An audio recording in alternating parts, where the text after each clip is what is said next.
So, hey, welcome this evening. Glad that you could join me.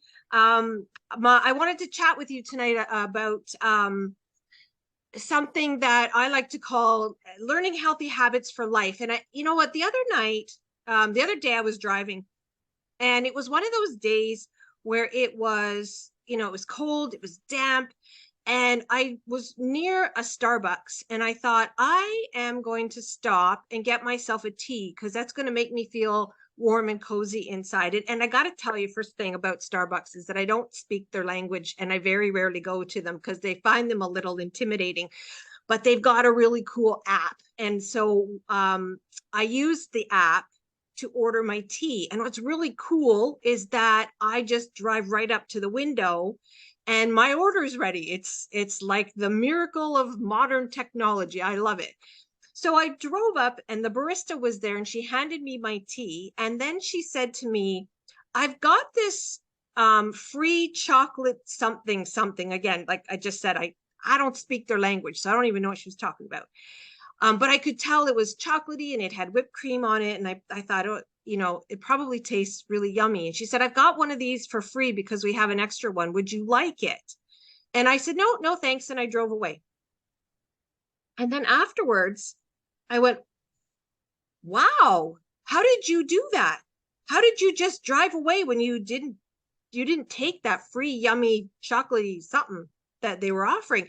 And when I tell this story to people, they say the same thing. How did you do that, Kim? And my answer to that is I've developed really good habits around the decisions I make around my food. And a little bit about me, a little bit of my background. Back in 2014, 15, 16, I was entering into my 50s and I wasn't really happy with the way I was looking. I didn't like how I looked in the mirror. I didn't like how my clothes fit or how they didn't fit. I'm going to be honest and tell you I was probably wearing a size 12, but I should have been wearing a size 14. I was squeezing into a size 12. And you know what that feels like when you're putting on clothes that you know are too tight and you know by the end of the day they're going to be uncomfortable, but you just don't want to admit that you've gone up a size in pants or a dress. And I didn't really want to be a size 12. I really would have liked to have been a size 10, but I couldn't figure out how to get there. And I didn't understand how I got to where I was. I had noticed as the years had gone by that I had added a few pounds every year or so. And I knew I was probably not eating things that weren't good for me, or I was probably eating things that were not good for me, but I didn't know how to make that change. And I had gone to the gym, I'd gone to aerobics classes, I'd been out on my bike. I actually was a member of an adult rowing league at one point. So I was regularly practicing. We had winter training, we had water training in the summer. And to tell you the truth, that helped. That helped change the shape of my body. But when I realized that I could no longer row and I wasn't putting in that amount of effort, then the weight that I had taken off and the shape of my body that had changed all just came back. And I was kind of stuck. And then I discovered a new way of eating things, a new way of making decisions around my food.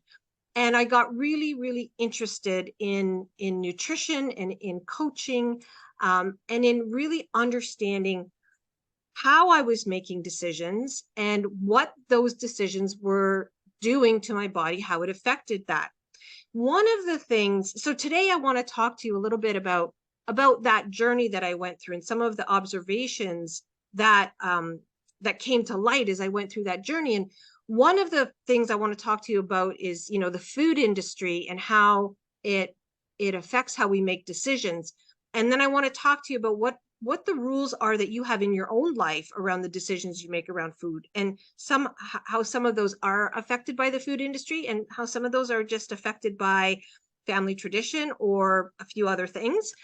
And then, we're going to talk a little bit about willpower and how willpower works or doesn't.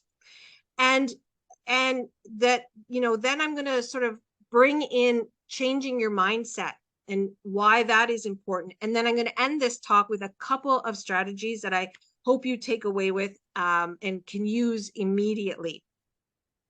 So as I was going through this journey about my food and the decisions that I was making and how I was making those decisions, I realized that the food industry has played a large part in that, and that and I'm going to use this word, they manipulate us into buying their product. The reality is the food industry is far more interested in making money than they are in our health, even though they will tout some of their products as healthy or low fat or low sugar, or good for your heart and all of that other stuff. They really aren't all that interested. They don't have a vested interest in us being healthy. Now, let me give you an example of this. And this is something that you may not have paid attention to, but that you definitely would have seen in your grocery store. The human DNA is programmed to act and to act towards color. And think about where our ancestors came from. They came from Africa. They would not necessarily have had access to something like fruit 12 months of the year, which, by the way, we have access to that stuff now all of the time. This is Ontario, and I can buy pineapples in February. Pineapples don't even grow in this part of the world. So how is it, that I can have them whenever I want them? The modern technology at its finest, I guess. But our ancestors would not have had access to something like fruit 24/7, 12 months of the year. And if you think about fruit, it's colored in reds and blues and greens and oranges and yellows. So our ancestors would have realized that when they saw those colors out in nature, that was something that they needed to go and eat. And they needed to eat as much of it as they possibly could, because it wasn't going to last. So our DNA is programmed to react to those colors and desire things that are of those color because of that historical significance. When you walk down the cereal aisle at your local grocery store, look at the colors that you're going to see. You're going to see oranges and yellows and reds and blues and purples, the colors of fruit. The food industry understands this psychological attachment that we have, and they use that to their advantage. So as we're walking down, especially when we have the kids with us and they're just all like, let's have that and let's have that, because of that connection that we have. So they've used that connection to their advantage to sell a product that we all know 99% of cereal, children's cereal, has sugar in it, because that's what they need to put in it in order for our kids to eat it, right? So that's one of the ways that the food industry is helping us make decisions around food. The other one is in their marketing, in their product marketing. And I know a lot of us don't watch live television very much. A lot of times we're streaming or we've recorded it and we're skipping through the commercials. But every once in a while, if you happen to watch live television, I want you to pay attention to the commercials that you're going to see. And I think it's fascinating, if you know what you're looking for, to really, really pay attention and get an understanding of where some of these manufacturers are coming from. And my best example is my favorite example that comes to mind all the time when I'm talking about this is Tim Hortons commercials. Now, if you're not Canadian, Tim Hortons is a coffee chain that was named after a semi-good NHL hockey player, and they're known for their coffee and their donuts. Now, they sell breakfast sandwiches and lunches, and they've expanded into that, but they're really known for their coffees and their donuts. And there's a series of commercials that they run, typically in the winter. And the one that comes to mind most often involves Sidney Crosby and Nate McKinnon, both well-known NHL hockey players, both well-known Canadian NHL hockey players. And the commercial is about children playing hockey. And they ask these little kids, how can we make hockey more fun? And the kids say, we want puppies, we want piñatas, we want whoopee cushions on the goalies. And so then they flip to a scene where the kids are out on the ice and all these cute puppies come running out and the kids are having a blast and they're laughing and giggling. And then they have another scene where they're using their hockey sticks and they're knocking at these piñatas, and they open up and they're full of candy and toys. And again, they're laughing and having fun. And then they show Sidney Crosby shooting at the goalie. And of course, every time he hits a whoopee cushion, there's a farting noise, and the kids are rolling and laughing and having such a great time. The commercial is all about how Tim Hortons supports putting children into sports programs like hockey.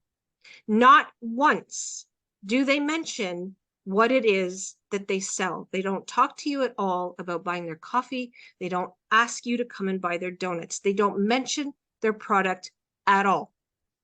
Now, you might think, is that not kind of dumb? Because they're spending money on an ad and they're not even telling us what they sell. But what happens is that as you're driving down the road and you see a Tim Hortons, subconsciously you think, I should go and buy their product because they support kids playing hockey. And that's a good thing, isn't it? So the food industry really, really heavily influences how we make our decisions. And yet here I was at Starbucks, I was able to say no to this chocolate whipped creamy something or other, right? Because I've learned to pay attention to that and to question what their motive is. Now, one of the things that they do super well, and Tim Hortons is just as good at this as everybody else, is that they help us establish our own food rules. And we all have rules around food. And if you think about it, I mean, you might be saying to me, I don't have any rules around food, but the reality is you do. Rules are just a way of making decisions faster and more efficient. Steve Jobs wore a black turtleneck and I think a pair of jeans every day because he didn't want to spend the time standing in front of his wardrobe wondering what he should wear today. His time was far more valuable. So he had this shortcut.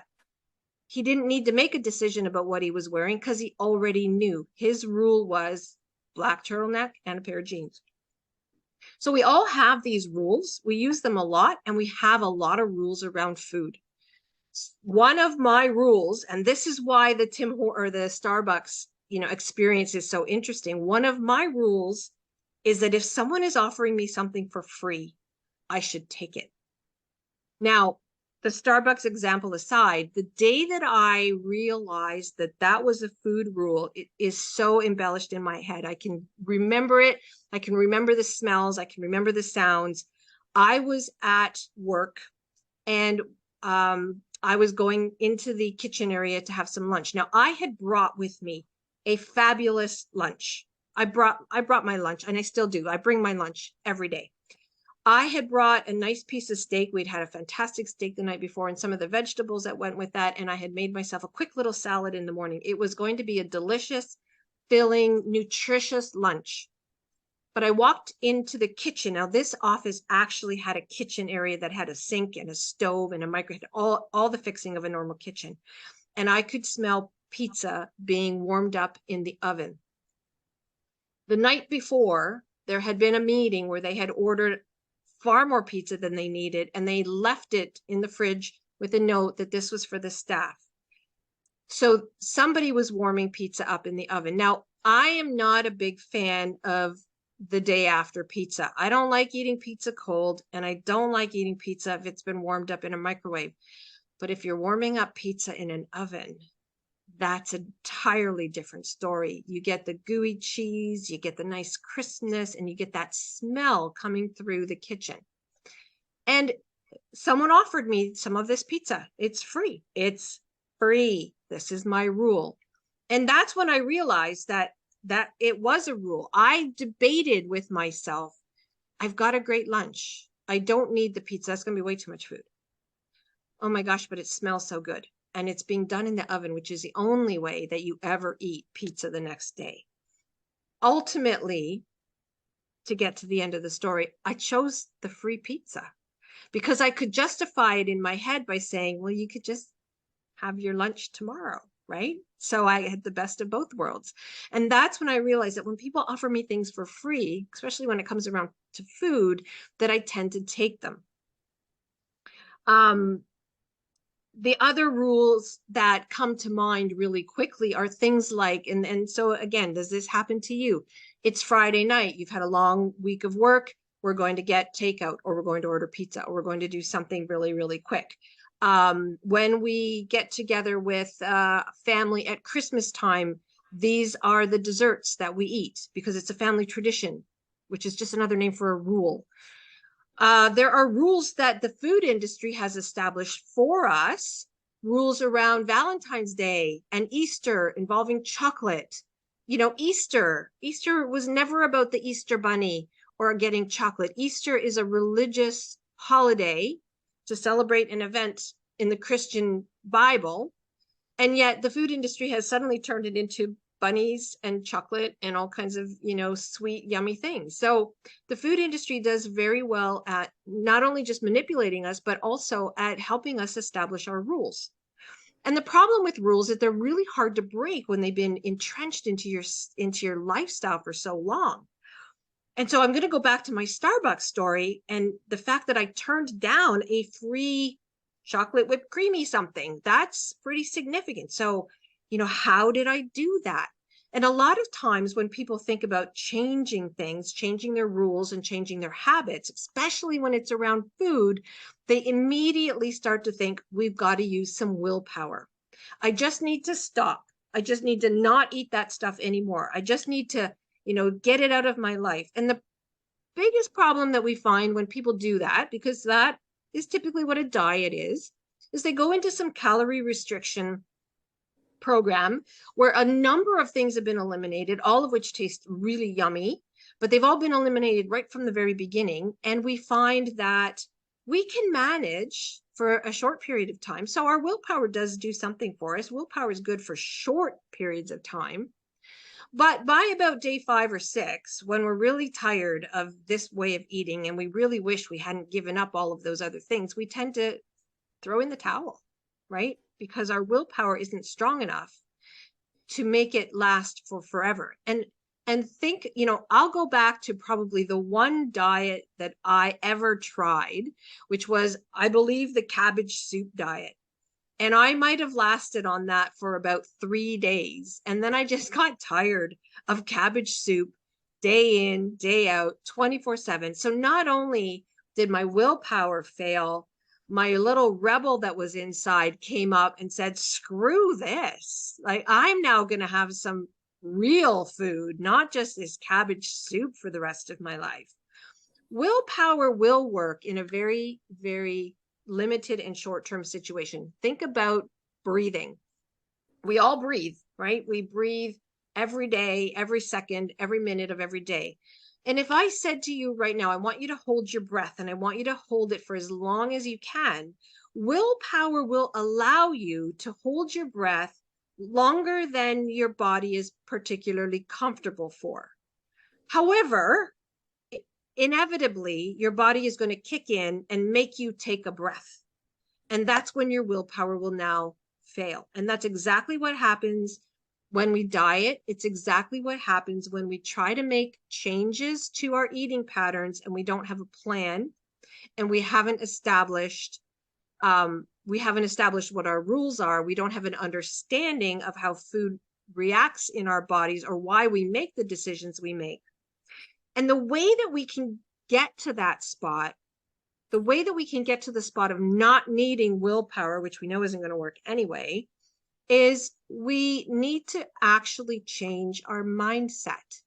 And I'm going to tell you a story right now that has nothing to do with food or the diet industry or making changes to your health, but is a really cool story about how I recently discovered the power behind changing my attitude, the power behind changing my mindset.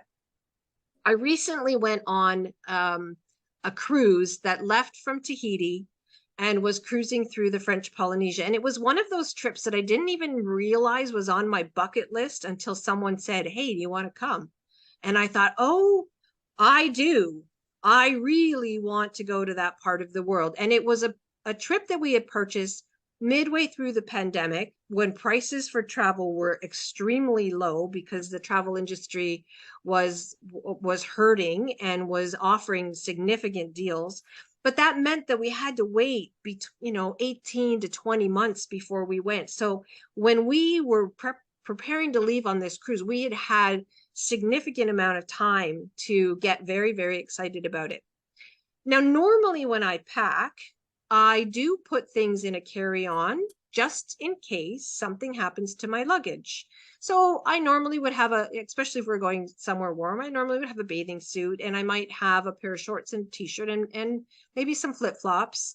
And then I might have thrown in a book and, some other stuff, but I would, a few things that could get me through a day in case something happened to our luggage. And the other thing my husband and I do is we will make sure that each of us has clothes in each other's suitcases. So if something happens to one of our pieces of luggage, we still have enough stuff to get through maybe a couple of days.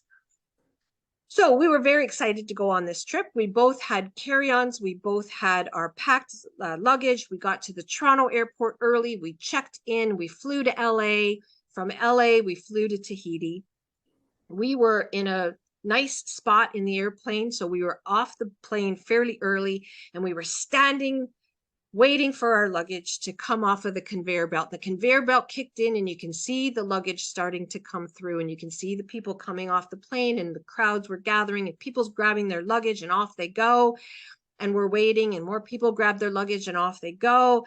And we're waiting, and suddenly there's not so many people around us, and there's not so many pieces of luggage on the conveyor belt, and none of them are ours. And when I think back to that moment, I think of the emotions that went through my body at that time. I was angry. I was frustrated. I was, why me? This isn't fair. There's all of this went through my mind. And then I thought, wait a minute. You are in a part of the world that you never thought that you were ever going to get to. This is a trip that you've been waiting for a very long time. Are you going to let this ruin this whole experience? And this is a story. You're going to want to tell this story. When you get home, you're going to want to tell people about this. And if you want to tell the story really well, how do you want to be portrayed in the story? Do you want to be portrayed as an angry tourist who let this event totally destroy and ruin their trip? And I changed my mindset right then and there and said, you know what? We're going to make this work. So as my husband was talking to airport officials about our luggage and where it was and what paperwork we needed to fill out and what information we needed, I started doing a mental checklist. And I thought, you know what? You did pretty good in packing your carry-on. You packed a bathing suit and you packed a cover-up, which could have turned into a dress if you needed it to. You actually packed 2 pairs of shorts and 2 t-shirts, pajamas, which I never pack in a carry-on, and I really have a hard time sleeping without pajamas. So pajamas, yay. I had my makeup in my purse. I had an extra pair of shoes. I even had a couple extra pair of underwear. I was going to be okay. And his luggage was the same because I'd packed it for him. And then because we had upgraded our seats on the plane and they'd given us these little welcome packages that included travel toothpaste and toothbrushes. Yes, we were going to be fine. We had enough to get us through a couple of days anyway, maybe at least till we could get to a port and go and do some shopping, or at least until we got onto the boat and could see if there was anything for sale there.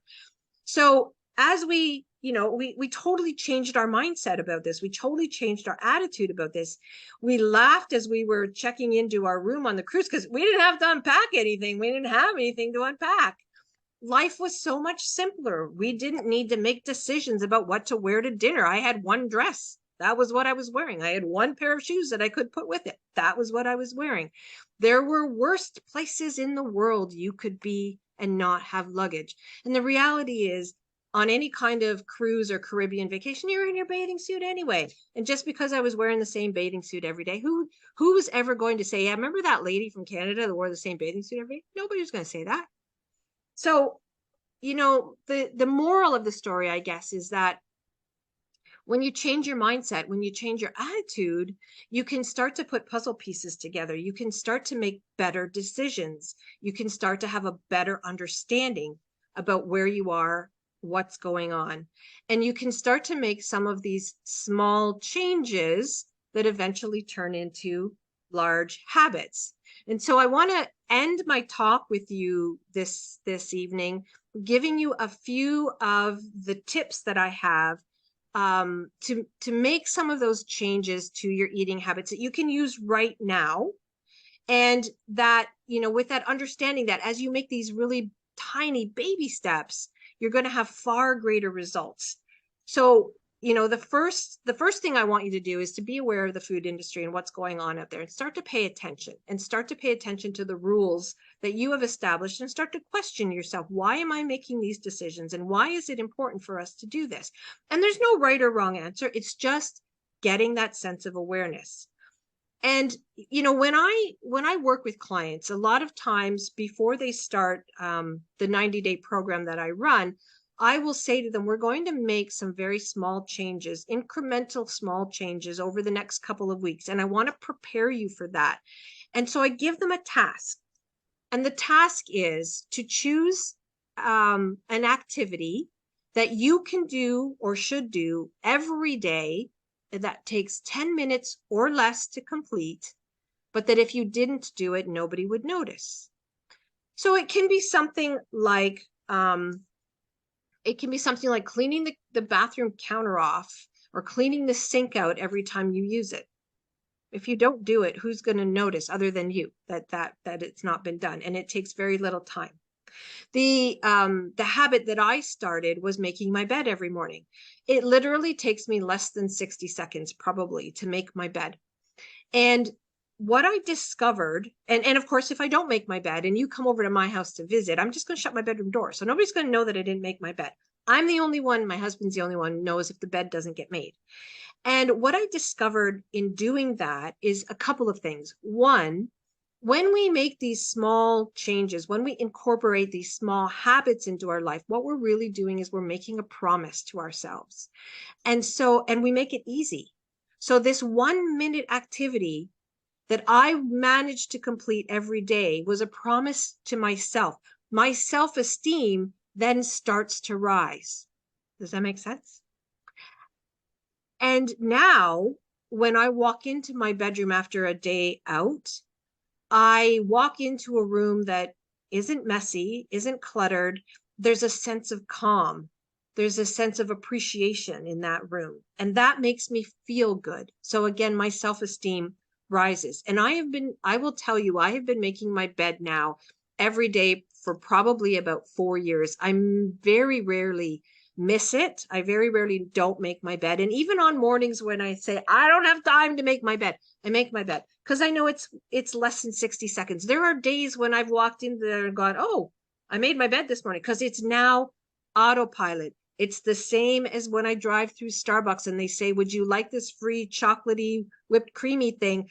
Autopilot. My habit says no, because it's not something I do anymore. My habit is I don't go for free things anymore, especially free things that are really not good for me. So let's talk about a few small habits that you can incorporate into your life right now that are going to have some significant impact on your health. And the first one I'm going to talk about is I want you to breathe. Okay, I know you're saying we breathe all the time. I don't mean the shallow, upper portion of our lungs breathing. I mean full on deep breathing. And the reason that breathing is important, the deep breathing is important, is because we as a society tend to experience a lot of stress. And when we're under stress, cortisol gets released in our bodies, and that sends a message that we are under some kind of attack. We go into what they call fight or flight syndrome. And so that means that we're either going to have to run or we're going to have to defend ourselves in order to survive. Now, this is an instinct that again goes back to our ancestors from, starting in Africa. And they needed to live a life like that because they didn't have some of the luxuries or or protection that we have here. So they would have been living out in the wild. They would have had to be aware of any wild animals out there. They would have had to be aware that there might be some poisonous snakes or maybe some poisonous plants. They had to be aware that when winter arrived, it was going to be hot and dry and not a lot of water, so not a lot of food. So they had that cortisol, that fight or flight process going on because they needed to. It was a matter of life and death. Yes, we are under stress. Yes, we all have issues going on, but none of them are to that level of imminent death. Not so much anymore.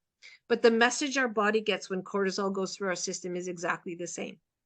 And that message is, I need to hang on to the fat that I'm hoarding. I need to hang on to it even tighter because I might need it as a source of energy. So I might need it because I have to run, or I might need it because I have to defend myself. And the reality, those situations very rarely come up in our world today. So when we're stressed, we're hanging on to fat. And if you're looking to release weight and you're stressed, that's the reason why that doesn't let go so quickly. So that's why breathing is so important. Now, I teach my clients a 5-5-5 system, which is breathe into the count of 5, hold that breath at the top for a count of 5, and then release it for a count of 5. And you repeat that 5 times. And that's one set. You should do about 3 of those sets a day. If that's not one that you want to use, Google and find another one. There are all kinds of really cool breathing exercises. And what I found really neat is that when you start to incorporate that and you get good at it, you might then decide you want to move into something even more deep, like meditation, or like a yoga class where you're really focusing on your breath. So this one little exercise that you can do in a matter of seconds can lead to something much greater. And it can lead to that release of stress, which is going to help your body relax and is going to start you on that process of gaining back control of your health. So breathing is my first tip. My second tip is to make sure that you add in water. And, I know all of you know this. We should be drinking more water. Tea is not water. Coffee is not water. Coca-Cola is not water. Beer is not water. We do get a lot of liquids into our system, but not all of them are water. So I'm going to suggest to you, again, start with a very small habit of increasing your water. Even if you only increase it by 1 extra glass a day, that's a start. You should be up to about 6 to 8 glasses of water. Truly. And realistically, we want to drink to prevent being thirsty, not drink when we are thirsty. Because once you have become thirsty, you are already dehydrated. So we want to do preventative water drinking. And again, I'm going to talk to you about our ancestors and how they would have got their water. They would have got their water through food because they didn't have bottled water. They didn't have refrigerators. They couldn't go to the tap and pour themselves a glass of water. They would have got their water from food, and our bodies would have started to send them a signal that it was hungry because it knew that if they ate, then they were going to get some water in them. So the signal you sometimes get where you're hungry might simply be that you're thirsty because we've got this old DNA messaging going on. So when you're adding water to your diet, if you find that you're discovering like mid-afternoon that you're hungry, before you go and eat a snack, have a glass of water. See whether or not that takes that feeling of being hungry away. And it certainly, at the very least, is going to add extra water into your body. And that hydration is so good for energy levels, for skin levels. It helps with your digestion. So those reasons alone are enough to add water into your body and again get onto a journey of improved health. So breathing, water, and then my last tip for you involves your experience when you're grocery shopping. We know the food industry manipulates us in its marketing, in its packaging, and it also manipulates us in the ingredients that it puts in our food. If you pay attention to the labels of the products you're buying, you might find that there is something that the food industry adds to almost everything, and that is sugar. Sugar is highly addictive, and some of you might be, very much addicted to sugar and not even realize that you are. So if you can take some time to read your labels and double check, are you buying a product that has sugar in it or a lot of sugar in it? We know products like Coca-Cola are mainly made of sugar. We know children's cereal has a lot of sugar in it, but did you know canned tomatoes can have sugar? Did you know that chicken broth can have sugar? You might find that you look at the products that you normally buy and you're absolutely astonished at the amount of products out there that have sugar in it that shouldn't. So be very, very careful when you're grocery shopping and just take that few extra seconds to read the labels. And if you can cut back a little bit on your sugar, then you're going to go a long way in improving your health. There are studies that have come out now that say that the carbs and the sugar is not only bad, for weight gain and for putting on fat, but is also bad for brain health. And too much of that can lead to, and this is where the studies are going, that too much of that can lead to things like Alzheimer's and dementia. So if we can cut back now, we can make some significant changes so that our health in the long run is significantly better. So I hope that that you found those helpful and that you can incorporate those into your daily lives. There's an African proverb that goes something like, if you want to go fast, go alone. And if you want to go far, go together. My last suggestion to you is find like-minded people that you can go on this journey with. Talk to your family. Is it time as a family that you start to make some changes to your diet and therefore your health? Talk to your coworkers or your friends. Can you get together and support one another in your decision making, at work or out at functions? Or if you can find a program like the one that I offer, and it's not the only one that's out there, but if you can find a program where you can meet up with people on a regular basis and give each other support and give each other ideas and share recipes. If you want to go fast, go alone, but if you want to go far, go together. I really appreciate you spending this time with me tonight, and anybody that is interested in exploring some of these topics further, you are invited to reach out to me. I do have an offer of a 30-minute coaching call for free, and we can discuss what your needs are and perhaps how we can get you going in a better path. So thank you for joining me. Best of luck in your health journey.